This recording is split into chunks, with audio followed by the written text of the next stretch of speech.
ಬೆಂಗಳೂರು ಹೊರವಲಯದಲ್ಲಿ ಭಾರಿ ಅಗ್ನಿ ಅವಘಡ ಸಂಭವಿಸಿದೆ. ಆಯಿಲ್ ಗೋದಾಮು ದಗದಗ ಹೊತ್ತಿ ಉರಿದಿದೆ. ಸುಮಾರು 4 ಕೋಟಿ ನಷ್ಟ ಆಗಿದೆ ಅನ್ನುವಂತ ಮಾಹಿತಿ ಲಭ್ಯ ಆಗ್ತಾ ಇದೆ. ಬೆಂಗಳೂರಿನ ಹೊರವಲಯದಲ್ಲಿ ಇರುವಂತಹ ಆಯಿಲ್ ಗೋದಾಮು ದಗದಗ ಹೊತ್ತಿ ಉರಿತಾ ಇದೆ.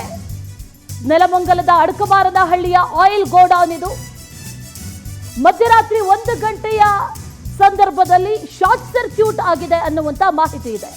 10 ಅಗ್ನಿಶಾಮಕ ದಳದಿಂದ ಬೆಂಕಿ ನಂದಿಸುವ ಕಾರ್ಯವನ್ನು ಮಾಡಲಾಗ್ತಾ ಇದೆ. ಆದರೆ ಬೆಂಕಿ ಹತೋಟಿಗೆ ಬರ್ತಾ ಇಲ್ಲ. ರಾತ್ರಿಯಿಂದ ಈವರೆಗೂ ಕೂಡ ಬೆಂಕಿಯ ಆತಂಕ ಆರ್ತಾ ಇಲ್ಲ, ಕಡಿಮೆ ಆಗ್ತಾ ಇಲ್ಲ. ಬೆಂಗಳೂರಿನ ಹೊರವಲಯದಲ್ಲಿ ನಡೆದಿರುವಂತಹ ಘಟನೆ ಇದು. ಅಲ್ಲಿ ಗಮನಿಸ್ತಾ ಇದ್ದೀವಿ ವಿಜುವಲ್ಸ್ ಅಲ್ಲಿ ದಟ್ಟವಾದಂತ ಹೊಗೆ ಆವರಿಸ್ಕೊಂಡಿದೆ. ಬೆಂಕಿ ಉರಿತಾನೆ ಇದೆ. ಆಯಿಲ್ ಗೋಡೌನ್ ಅದು.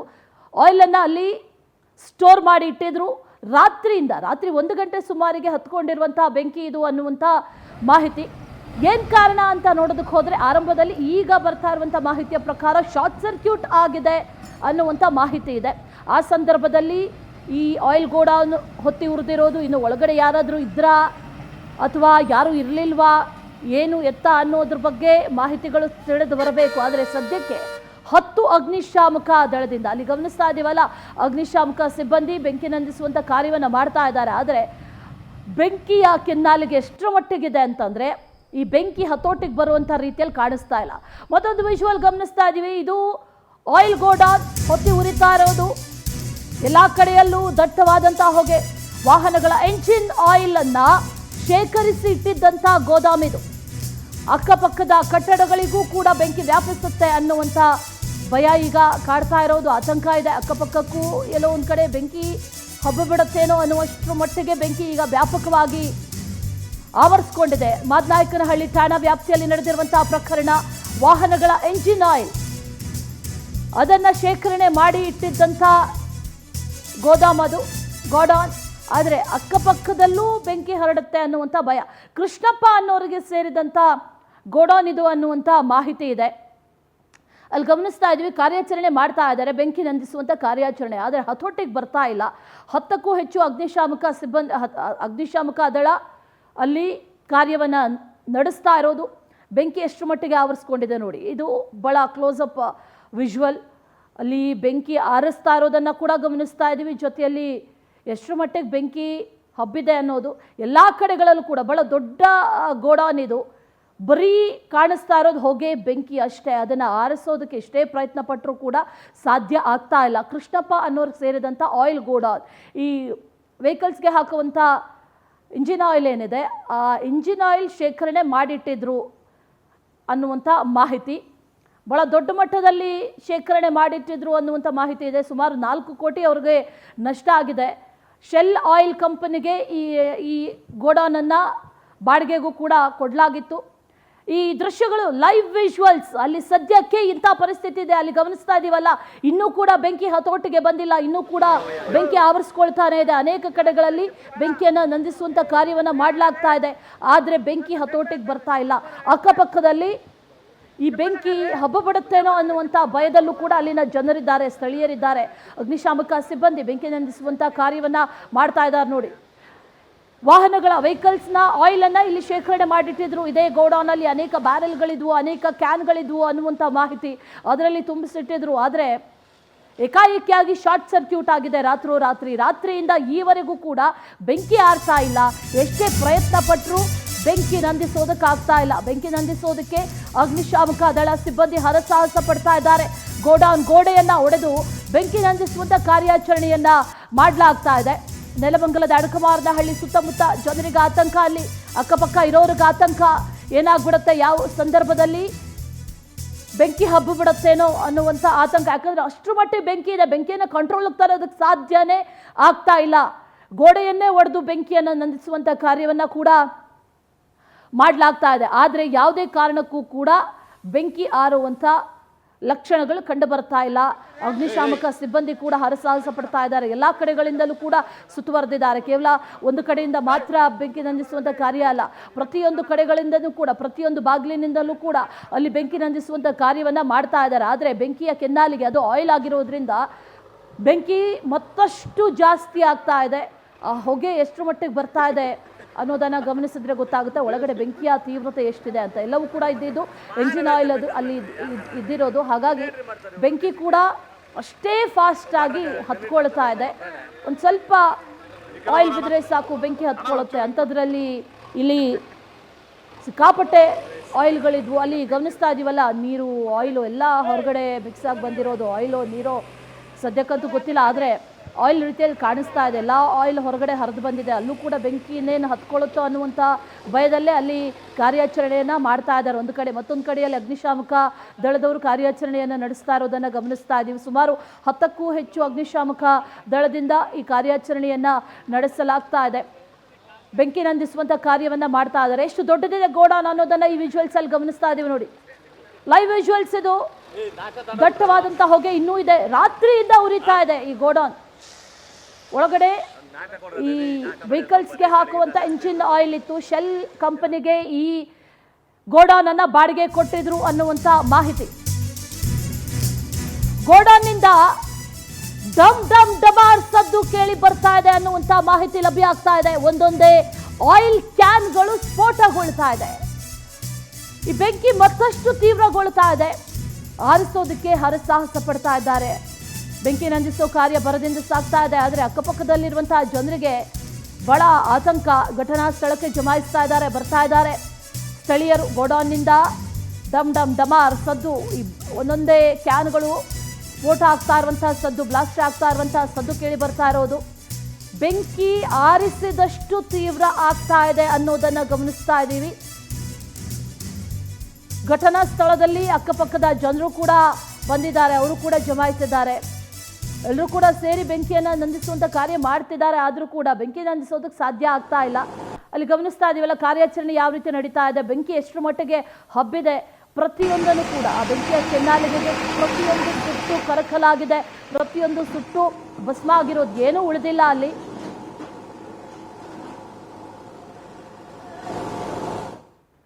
ಏನಿಲ್ಲಪ್ಪ, ಶಾರ್ಟ್ ಸರ್ಕ್ಯೂಟ್ ಆಗಿ ಬೆಳಗಿನ ಜಾವ 3:10ಕ್ಕೆ ನನಗೆ ಫೋನ್ ಬಂತು.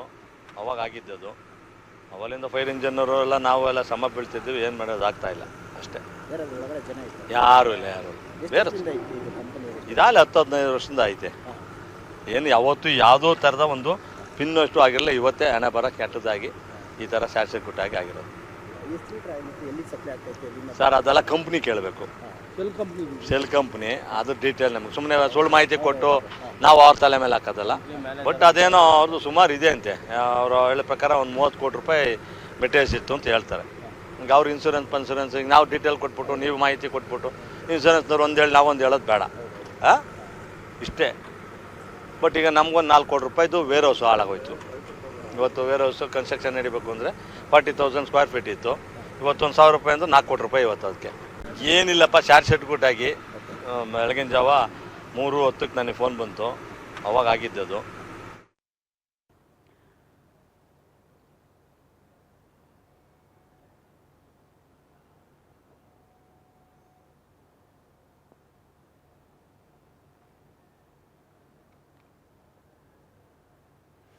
ಬನ್ನಿ ಈ ಕಡೆ ಬನ್ನಿ, ಈ ಕಡೆ ಬಂದ್ಬಿಡಿ. ಒಂದು ನಿಮಿಷ ಕ್ಲೋಸ್ ಬರ್ತೀನಿ, ಡೌನ್ ಬರ್ತೀನಿ. ಗಮನಿಸ್ತಾ ಇದ್ದೀವಿ ಅಲ್ಲಿದ್ದಂಥ ಆ ಒಳಗಡೆ ಗೋಡಾನ್ನ ಒಳಗಡೆ ಇದ್ದಂಥ ಬ್ಯಾರೆಲ್ಗಳು ಒಂದೊಂದಾಗೆ ಬ್ಲಾಸ್ಟ್ ಆಗ್ತಾ ಇದೆ. ಗಮನಿಸ್ತಾ ಇದೀವಿ ನೋಡಿ, ಎಂಥ ಸದ್ದು ಬ್ಲಾಸ್ಟ್ ಆಗ್ತಾ ಇರುವಂಥ ಸದ್ದು. ಅದು ಬ್ಯಾರೆಲ್ಗಳು ಬರ್ಸ್ಟ್ ಆಗ್ತಾ ಇದೆ, ಬೆಂಕಿ ಹಬ್ತಾ ಇದೆ. ಯಾವುದೇ ಕಾರಣಕ್ಕೂ ಕಂಟ್ರೋಲ್ಗಂತೂ ಸಿಗ್ತಾ ಇಲ್ಲ, ಅಷ್ಟರ ಮಟ್ಟಿಗೆ ಬೆಂಕಿ ಇದೆ. ಆರಿಸೋದಕ್ಕೆ ಭಾಳ ಹರಸಾಹಸವನ್ನು ಪಡ್ತಾ ಇದ್ದಾರೆ ಅಗ್ನಿಶಾಮಕ ಸಿಬ್ಬಂದಿ. ಎಷ್ಟು ಮಟ್ಟಿಗೆ ಹೊಗೆ ಆವರಿಸ್ಕೊಂಡಿದೆ, ಎಷ್ಟು ಮಟ್ಟಿಗೆ ಬೆಂಕಿ ಇದೆ ಅನ್ನೋದನ್ನು ಗಮನಿಸ್ತಾ ಇದ್ದೀವಲ್ಲ ವಿಜುವಲ್ಸಲ್ಲಿ. ಇದೆಲ್ಲವೂ ಕೂಡ ಲೈವ್ ವಿಜುವಲ್ಸ್. ಬ್ಲಾಸ್ಟ್ ಆಗ್ತಾ ಇರುವಂಥ ದೃಶ್ಯವನ್ನು ಕೂಡ ಗಮನಿಸ್ತಾ ಇದ್ದೀವಿ. ಅಕ್ಕಪಕ್ಕದ ಜನ ಆತಂಕದಲ್ಲಿದ್ದಾರೆ. ಒಂದೊಂದಾಗಿ ಆಯಿಲ್ ಕ್ಯಾನ್ಗಳು ಕೂಡ ಸ್ಫೋಟಗೊಳ್ತಾ ಇದೆ. ಮತ್ತಷ್ಟು ಡೀಟೇಲ್ಸ್ ಅನ್ನ ನೀಡ್ತಾರೆ ನಮ್ಮ ಪ್ರತಿನಿಧಿ ವೆಂಕಟೇಶ್. ನೇರ ಸಂಪರ್ಕದಲ್ಲಿ ಜಾಯಿನ್ ಆಗ್ತಾ ಇದ್ದಾರೆ. ವೆಂಕಟೇಶ್, ರಾತ್ರಿಯಿಂದ ಕೂಡ ಹೊತ್ತಿ ಉರಿತಾ ಇದೆ, ಇನ್ನೂ ಕೂಡ ಕಂಟ್ರೋಲ್ಗೆ ಬಂದಿಲ್ಲ ಅಂತಂದ್ರೆ ಅಗ್ನಿಶಾಮಕ ಸಿಬ್ಬಂದಿ ಅವ್ರದ್ದು ಏನಾದರೂ ಪ್ಲಾನ್ ಬಿ ಏನಾದರೂ ಇದೆಯಾ? ಯಾಕಂದ್ರೆ ಕಂಪ್ಲೀಟ್ ಆಗಿ ಗೋಡಾನು ಹೊತ್ತಿ ಉರಿದು ಇನ್ನೇನು ಭಸ್ಮ ಆಗುವಂಥ ಸ್ಥಿತಿ. ಆದರೆ ಅಕ್ಕಪಕ್ಕದ ಮನೆಯವ್ರಿಗೆ ಹರಡಬಾರ್ದಲ್ಲ, ಅಕ್ಕಪಕ್ಕದಲ್ಲಿ ಏನೇನಿದೆ, ಯಾವ ರೀತಿ ಆತಂಕ ಇದೆ, ಸದ್ಯಕ್ಕೆ ಸ್ಥಳದಲ್ಲಿ ಏನಾಗ್ತಾ ಇದೆ ವೆಂಕಟೇಶ್? ಅಶ್ವಿನಿ, ಈಗಾಗಲೇ ಏನು ಮಧ್ಯರಾತ್ರಿ ಕಾಣಿಸಿಕೊಂಡಂತಹ ಬೆಂಕಿಯನ್ನು ನಂದಿಸುವಂತಹ ಕಾರ್ಯಕ್ಕೆ ಈಗಾಗಲೇ ಅಗ್ನಿಶಾಮಕ ದಳದ ಸಿಬ್ಬಂದಿ ಕೂಡ ಸತತ ಪ್ರಯತ್ನವನ್ನು ಮಾಡ್ತಾ ಇರುವಂಥದ್ದು. ಈಗಾಗಲೇ 30ಕ್ಕೂ ಹೆಚ್ಚು ವಾಹನಗಳು ಬಂದು ಒಂದು ಬೆಂಕಿ ನಂದಿಸುವ ಕಾರ್ಯವನ್ನು ಮಾಡ್ತಾ ಇದ್ದಾರೆ. ಸ್ಥಳದಲ್ಲಿ ಈಗಾಗಲೇ ಒಂದು 6 ಅಗ್ನಿಶಾಮಕ ದಳ ವಾಹನಗಳು ಕೂಡ ಇರುವಂಥದ್ದು. ಯಾಕಂತ ಹೇಳಿದ್ರೆ ಇದೊಂದು ಆಯಿಲ್ ಆಗಿರೋದ್ರಿಂದಾಗಿ ಬಹುತೇಕವಾಗಿ ಸಂಪೂರ್ಣವಾಗಿ ಅದು ಹೊತ್ತಿ ಉರಿಯುತ್ತೆ. ಬೇರೆ ಕಾಟನ್ ಅಥವಾ ಬೇರೆ ಇನ್ನಿತರ ವಸ್ತುಗಳಾದರೆ ಅದು ಸುಟ್ಟಂಥ ಸಂದರ್ಭದಲ್ಲಿ ನೀರು ಹಾಕಿದ್ರೆ ಅದು ಕಂಟ್ರೋಲ್ಗೂ ಬರುತ್ತೆ. ಬಟ್ ಇದು ಯಾವುದು ಕೂಡ ಆ ರೀತಿ ಆಗ್ತಾ ಇಲ್ಲ. ಒಳಗಡೆ ಇರುವಂಥದ್ದು ಸಂಪೂರ್ಣವಾಗಿ ಸುಟ್ಟಾದ ನಂತರವೇ ಕಂಟ್ರೋಲ್ಗೆ ಬರುವಂತಹ ಒಂದು ಪರಿಸ್ಥಿತಿ ಇರೋದ್ರಿಂದಾಗಿ ಇವರು ಕೂಡ ಸತತವಾಗಿ ಒಂದು ಪ್ರಯತ್ನವನ್ನು ಮಾಡ್ತಾ ಇದ್ದಾರೆ. ಗೋಡನ್ನ ಒಳಗಡೆ ಇರುವಂತಹ ಬಹುತೇಕ ಎಲ್ಲ ಆಯಿಲ್ ಅಂತ ಹೇಳಿದ್ರೆ ಈಗಾಗಲೇ ಅದು ಹೊತ್ತಿ ಉರಿತಾ ಇರುವಂಥದ್ದು. ಸೊ ಪೆಟ್ರೋಲ್ನಷ್ಟೇ ಒಂದು ಪರಿಣಾಮಕಾರಿಯಾಗಿರುವುದರಿಂದಾಗಿ ಅದು ಕೂಡ ಬೆಂಕಿಯ ಕೆನ್ನಲಿಗೆ ಆವರಿಸ್ಕೊಂಡಿರುವಂಥದ್ದು. ಗೋಡನ್ನ ಶೀಟ್ಗಳು ಏನಿದೆ ಆ ಒಂದು ಸುಟ್ಟು ಈಗಾಗಲೇ ಕರಕಲಾಗಿರೋ ಹಿನ್ನೆಲೆಯಲ್ಲಿ ಅದು ಹೊರಗಡೆಯಿಂದ ಕೂಡ ಹೊಗೆ ಕಾಣಿಸ್ತಾ ಇರುವಂಥದ್ದು. ಪಕ್ಕದಲ್ಲೇ ಒಂದು ಅಂಗನವಾಡಿ ಕೇಂದ್ರ ಕೂಡ ಇದೆ. ಆದರೆ ಅದಕ್ಕೆ ಸುಮಾರು ಒಂದು 20 ರಿಂದ 30 ಮೀಟರ್ಗಳ ಅಂತರ ಇರೋದ್ರಿಂದಾಗಿ ಯಾವುದೇ ಒಂದು ಅನಾಹುತ ಆಗ್ತಾ ಇಲ್ಲ. ಕಾರಣ ಅಂತ ಹೇಳಿದ್ರೆ ಗೋಡೆಗಳೆಲ್ಲ ಇರೋದ್ರಿಂದಾಗಿ ಸೊ ಅದು ಯಾವುದು ಕೂಡ ತೊಂದರೆ ಆಗ್ತಾ ಇಲ್ಲ. ಪಕ್ಕದಲ್ಲಿ ಮತ್ತೆರಡು ಗೋಡನ್ ಇದೆ. ಸೊ ಅದಕ್ಕೂ ಕೂಡ ಯಾವುದೇ ರೀತಿಯಾದಂತಹ ಹಾನಿ ಆಗಲಿಲ್ಲ. ಸದ್ಯಕ್ಕೆ ಈ ಒಂದು ಆಯಿಲ್ ಅನ್ನ ರಾಜ್ಯದ ಶೆಲ್ ಪೆಟ್ರೋಲ್ ಬಂಕ್ಗಳೇನಿದೆ ಅಲ್ಲಿಗೆ ಸಪ್ಲೈ ಮಾಡುವಂತಹ ಕೆಲಸವನ್ನು ಕೂಡ ಮಾಡ್ತಾ ಇದ್ರು. ಇಲ್ಲಿವರೆಗೂ ಕೂಡ ಸುಮಾರು 4 ಕೋಟಿಗೂ ಅಧಿಕವಾದಂತಹ ಒಂದು ನಷ್ಟ ನಮ್ಗೆ ಉಂಟಾಗಿದೆ ಅಂತ ಹೇಳಿ ಇಲ್ಲಿನ ಮಾಲೀಕರು ಹೇಳ್ತಾ ಇರೋದು. ಆದರೆ ಸಂಪೂರ್ಣವಾಗಿ ಒಂದು 30 ಕೋಟಿಗೂ ಹೆಚ್ಚು ರೀತಿಯಾಗಿ ನಷ್ಟ ಉಂಟಾಗಿದೆ ಅಂತ ಹೇಳಿ ಗೊತ್ತಾಗ್ತಾ ಇದೆ. ಸದ್ಯಕ್ಕೆ ಬೆಂಕಿಯನ್ನು ನಂದಿಸುವ ಕಾರ್ಯವನ್ನು ಸತತವಾಗಿ ಮಾಡ್ತಾ ಇದ್ದಾರೆ. ಬೆಂಕಿ ಗೋಡನ್ನ ಒಳಗಡೆ ಇರುವಂತಹ ಬಹುತೇಕ ಕಬ್ಬಿಣದ ವಸ್ತುಗಳು ಕೂಡ ಸುಟ್ಟು ಕರಕಲಾಗಿರುವಂಥದ್ದು. ಸೊ ಆಗಾಗ ಒಳಗಡೆ ಇರುವಂತಹ ಒಂದು ಆಯಿಲ್ನ ಶೇಖರಣೆ ಮಾಡಿರುವಂತಹ ಡ್ರಮ್ಗಳು ಸೇರಿದಂತೆ ಬ್ಲಾಸ್ಟ್ ಆಗ್ತಾ ಇರುವಂಥದ್ದನ್ನು ಕೂಡ ಇಲ್ಲಿ ಗಮನಿಸಬೇಕಾಗುತ್ತೆ. ಆದರೆ ಹೊಗೆಯ ಪ್ರಮಾಣ ಮೇಲೆ ಹಾರ್ತಾ ಇರೋದ್ರಿಂದಾಗಿ ಸಹಜವಾಗಿಯೂ ಕೂಡ ಇಲ್ಲಿ ಯಾವುದೇ ರೀತಿಯಾದಂತಹ ಒಂದು ತೊಂದರೆ ಆಗ್ತಾ ಇಲ್ಲ. ಅಂದರೆ ಉಸಿರಾಟಕ್ಕೆ ಇಷ್ಟು ದೊಡ್ಡ ಪ್ರಮಾಣದಲ್ಲಿ ಹೊಗೆ ಕಾಣಿಸ್ಕೊಂಡಂಥ ವೇಳೆಯಲ್ಲಿ ಇಂಗಾಲದ ಡೈಆಕ್ಸೈಡ್ ಕೂಡ ಹೊರಗಡೆ ಬರುತ್ತೆ. ಆದರೆ ಉಸಿರಾಟಕ್ಕೂ ಸಮಸ್ಯೆ ಉಂಟಾಗುತ್ತೆ. ಆದರೆ ಹೊಗೆ ಮೇಲೆ ಹೋಗ್ತಾ ಇರೋದ್ರಿಂದಾಗಿ ಇದು ಅಂತಹ ಒಂದು ಸಮಸ್ಯೆ ಆಗ್ತಾ ಇಲ್ಲ. ಈಗಾಗಲೇ ಆಯಿಲನ್ನು ಹೊರಗಡೆ ತರುವ ಒಂದು ಪ್ರಯತ್ನ ಕೂಡ ಮಾಡಿರುವಂಥದ್ದು. ಗೋಡನ್ನ ಒಂದು ಭಾಗದಲ್ಲಿ ಈಗಾಗಲೇ 4 ಕಡೆ ಅದು ಓಪನ್ ಮಾಡಿದ್ದಾರೆ. ಗೋಡೆಯನ್ನು ಒಡೆದು ಅದು ಆಯಿಲ್ ಎಲ್ಲ ಈಗ ಹೊರಗಡೆ ಬರ್ತಾ ಇರುವಂಥದ್ದು. ಆಯಿಲ್ ಕೂಡ ಮುಂದೆ ಸಾಗೋದಕ್ಕೆ JCBಯಲ್ಲಿ ಆ ಒಂದು ಸರಾಗವಾಗಿ ಹರಿಯೋದಕ್ಕೂ ಕೂಡ ಕಾಲುವೆ ರೀತಿಯಲ್ಲಿ ನಿರ್ಮಾಣ ಮಾಡ್ತಾ ಇದ್ದಾರೆ. ಈಗ ಆಯಿಲ್ ಏನಿದೆ ಅದು ಹೊರಗಡೆ ಬರ್ತಾ ಇದೆ. ಸೊ ಒಂದು ಭಾಗದಲ್ಲಿ ಈಗ ಕಂಟ್ರೋಲ್ಗೆ ಬರ್ತಾ ಇರುವಂಥದ್ದು. ಉಳಿದಂತೆ ಕೂಡ ಮಧ್ಯ ಭಾಗದಲ್ಲಿ ಈಗ ಏನು ಒಂದು ಬೆಂಕಿಯ ಪ್ರಮಾಣ ಕೂಡ ಹೆಚ್ಚಾಗ್ತಾ ಇದೆ. ಹಾಗಾಗಿ ಈ ಒಂದು ಬೆಂಕಿ ನಂದಿಸುವಂತಹ ಕಾರ್ಯಕ್ಕೆ ಅಗ್ನಿಶಾಮಕ ದಳದ ಸಿಬ್ಬಂದಿಗಳು ಸತತವಾಗಿ ಪ್ರಯತ್ನವನ್ನು ಮಾಡ್ತಾ ಇರುವಂಥದ್ದು. ಇನ್ನು ಯಾವುದೇ ರೀತಿಯಾದಂತಹ ಅಹಿತಕರ ಘಟನೆ ತೊಂದರೆ ಆಗದೇ ಇರುವಂತಹ ರೀತಿಯಲ್ಲಿ ಕೂಡ ಸ್ಥಳದಲ್ಲಿ ಏನು ಸಾರ್ವಜನಿಕರನ್ನು ನಿಯಂತ್ರಣ ಮಾಡೋದಕ್ಕೆ ಪೊಲೀಸರು ಕೂಡ ಇದ್ದಾರೆ. ಅಂದರೆ ಈ ಒಂದು ಘಟನೆಯಲ್ಲಿ ಯಾರಿಗೂ ಇದುವರೆಗೂ ಕೂಡ ಏನೋ ಒಂದು ಸಣ್ಣ ಪುಟ್ಟ ಗಾಯ ಕೂಡ ಆಗಿಲ್ಲ. ಅದು ದೊಡ್ಡ ಅದೃಷ್ಟ ಅಂತಲೇ ಹೇಳ್ಬೋದು. ಇಷ್ಟು ದೊಡ್ಡ ಪ್ರಮಾಣದಲ್ಲಿ ಬೆಂಕಿ ಕಾಣಿಸ್ಕೊಂಡಿದ್ರಾಗಿ ಯಾರಾದರೂ ಇದ್ದಿದ್ರೆ ದೊಡ್ಡ ಅನಾಹುತವೇ ನಡೆದು ಹೋಗುವ ಸಾಧ್ಯತೆ ಕೂಡ ಇತ್ತು. ಸೊ ಈಗ ಸದ್ಯಕ್ಕೆ ಈ ಒಂದು ಶಾರ್ಟ್ ಸರ್ಕ್ಯೂಟ್ನಿಂದ ಉಂಟಾಗಿರುವಂತಹ ಈ ಒಂದು ದುರಂತ ಏನಿದೆ ಇದಕ್ಕೆ ಸಂಬಂಧಪಟ್ಟಂತೆ ಅಗ್ನಿಶಾಮಕ ದಳದ ಸಿಬ್ಬಂದಿ ಕೂಡ ಈಗ ಸತತವಾಗಿ ಕಾರ್ಯಾಚರಣೆಯನ್ನು ಮಾಡ್ತಾ ಇರುವಂಥದ್ದು. Ashwini. Right Venkatesh, thank you ಡೀಟೇಲ್ಸ್ಗೆ. ಅಗ್ನಿ ದುರಂತ ಸಂಭವಿಸಿದೆ. ಅಗ್ನಿ ದುರಂತದಿಂದ ಸಾಕಷ್ಟು ನಷ್ಟ ಆಗಿದೆ ಅನ್ನೋದನ್ನ ಕೂಡ ಹೇಳ್ತಾ ಇದ್ರು. ಈ ಗೋಡಾನ್ ಇದೆಯಲ್ಲ, ಗೋಡಾನ್ ಏನಿದೆ ಅದು ಕೃಷ್ಣಪ್ಪ ಅನ್ನೋರಿಗೆ ಸೇರಿರೋದು. ಸುಮಾರು 4 ಕೋಟಿ ಅವ್ರಿಗೆ ನಷ್ಟ ಆದ್ರೆ ಶೆಲ್ ಕಂಪನಿಗೆ 30 ಕೋಟಿ ನಷ್ಟ. ಅಗ್ನಿ ದುರಂತದಿಂದ ಸುಮಾರು 30 ಕೋಟಿ ನಷ್ಟ ಆಗಿದೆ. ಪವರ್ ಟಿವಿಗೆ ಗೋಡಾನ್ ಮಾಲೀಕ ಕೃಷ್ಣಪ್ಪ ಈಗ ಹೇಳಿಕೆಯನ್ನ ನೀಡಿದ್ದಾರೆ. 40,000 ಅಡಿಯಷ್ಟು ದೊಡ್ಡದಾದಂತಹ ಗೋಡಾನ್ ಇದು. ಲೂಬ್ರಿಕೆಂಟ್ ಆಯಿಲ್ ಅನ್ನ ಸಂಗ್ರಹ ಮಾಡಲಾಗ್ತಾ ಇತ್ತು. ಆಯಿಲ್ಗೆ ವಾಹನಗಳಿಗೆ ಬಳಸುವಂತ ಲೂಬ್ರಿಕೆಂಟ್ ಆಯಿಲ್ ರಾಜ್ಯದ ಎಲ್ಲಾ ಪೆಟ್ರೋಲ್ ಬಂಕ್ಗಳಿಗೂ ಕೂಡ ಇಲ್ಲಿಂದ ಸರಬರಾಜು ಆಗ್ತಾ ಇತ್ತು. ಶೆಲ್ ಕಂಪನಿ ಸೇರಿರುವಂತಹ ಗೋಡಾನ್ ಇದು. ಪವರ್ ಟಿವಿಗೆ ಗೋಡಾನ್ ಮಾಲೀಕ ಕೃಷ್ಣಪ್ಪ ಈಗ ಸ್ಟೇಟ್ಮೆಂಟ್ ಕೊಟ್ಟಿದ್ದಾರೆ, ಮಾತಾಡಿದ್ದಾರೆ. ಅಗ್ನಿ ದುರಂತದಿಂದ ಆಗಿರುವಂತಹ ನಷ್ಟ ಎಷ್ಟು ಸ್ಕ್ವೇರ್ ಫೀಟ್ ಇದೆ, ಜೊತೆಯಲ್ಲಿ ಎಷ್ಟು ನಷ್ಟ ಆಗಿದೆ ಈಗ ಅನ್ನುವಂಥ ವಿಚಾರಕ್ಕೆ ಸಂಬಂಧಪಟ್ಟಂತೆ ಈ ಗೋಡೌನ್ನ ಮಾಲೀಕರು ಮಾತಾಡಿದ್ದಾರೆ ನೋಡಿ. 4 ಕರೆಕ್ಟಾಗಿ ಬಂತು. 4:30ಗೆಲ್ಲ ಇಲ್ಲಿಗೆ ಬಂದರು. ಕ್ಯಾಶುಯಾಲಿಟಿ ಇಲ್ಲ, ಯಾವುದು ತೊಂದರೆ ಆಗಿಲ್ಲ. ಇಲ್ಲ, ಅಲ್ಲಿ ನೈಟ್ ಯಾರು ಮಾಡೋದಿಲ್ಲ, ಲಾಕ್ ಹಾಕೊಂಡು ಹೋಗಿರ್ತಾರೆ. ಇದು ಎಂಟೈರ್ ಕರ್ನಾಟಕಕ್ಕೆ ಡಿಸ್ಟ್ರಿಬ್ಯೂಟ್ ಆಗ್ತಾ ಇತ್ತು. ಲೂಬ್ರಿಕೆಂಟ್ ಆಯಿಲ್ ಆಕ್ಸಿಡೆಂಟು ಅಂತೆಲ್ಲ ಹೇಳ್ಬೋದು. It is our fortunate. ಇಲ್ಲ, ಶಾರ್ಟ್ ಸರ್ಕ್ಯೂಟ್. ಇದು ಸುಲಭವಾಗಿ ಆಯಿಲ್ ಕತ್ಕೊಂಡಿರೋದು ವಾಟ್ರಿಗೆ ಕಡಿಮೆ ಆಗೋದಿಲ್ಲ. ಬೇರೆದಾಗಿದ್ರೆ ಕಾಟನ್ ಆಗಿದ್ರೆ ಆಗೋದು. ಆಯಿಲ್ ಅಲ್ಲ, ಸ್ವಲ್ಪ ಇಟ್ ವಿಲ್ ಟೇಕ್ ಟೈಮ್. ನನಗೆ 4 ಕರೆಕ್ಟಾಗಿ ಬಂತು. 4:30ಗೆಲ್ಲ ಇಲ್ಲಿಗೆ ಬಂದರು. ಕ್ಯಾಶುಯಾಲಿಟಿ ಇಲ್ಲ, ಯಾವುದು ತೊಂದರೆ ಆಗಿಲ್ಲ. ಇಲ್ಲ, ಅಲ್ಲಿ ನೈಟ್ ಯಾರು ಮಾಡೋದಿಲ್ಲ,